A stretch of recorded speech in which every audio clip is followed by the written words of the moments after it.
مرحبا أبناء بنات الأوسط في سنة ثالثة ثانوي فرنساوي شرح وحل تمارين ملخص كتاب ميرسي فرنساوي 2025 الوحدة الثالثة صفحة 225.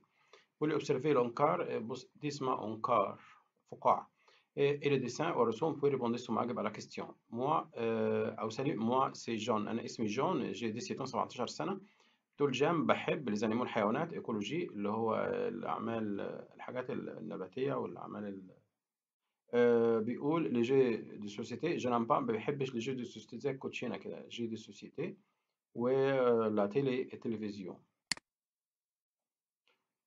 طبعا هنا لو سامدي ابري ميدي يوم السبت بعد الظهر بتلعب شكلها ايه فولي الكره الطايره. لو لاندي متى يوم الاثنين الصبح، طبعا عندهم الاسبوع بيبدا يوم الاثنين وتبقى في الدراسه في المدرسه. لو ديمانش سوار يوم الحد مساء، طبعا بيبقى يوم اجازه وشكلها بترسم او بتعمل مش عارف ايه.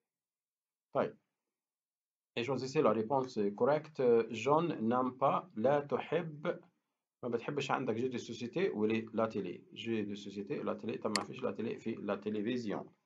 الجملة اللي بعدها سيلون الإلستراسيون 3، الإلستراسيون 3 فين الإلستراسيون؟ عندها اهي ديمونش سوار، شكلها بتعمل ايه دون سا شومبر. لو جارسون سيلون الإلستراسيون 3 لو جارسون ايه دون سا شومبر، اهي في الحجرة دي السرير والحاجة بتاعته.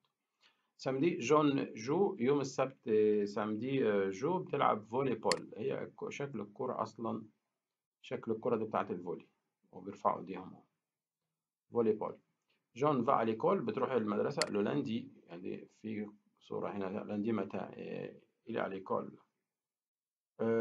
بيقول جون ام بوكو بتحب ايه، نبص كده فوق خالص في الأنكار ليز انيمو وايكولوجي. ليز انيمو فين انيمو؟ ادي الانيمو. جون بارل دو بتتكلم عن سيجو اون جنرال، عن ميولها بصفة عامة. سيجو ميولها بصفة عامة. ايه ميولها؟ اللي هي بتحب الانيمو والايكولوجي وبتكره الجو دو سوسيتي ولا تلفزيون او لا تيلي. نفضلك على الجرس ليأتيك كل جديد.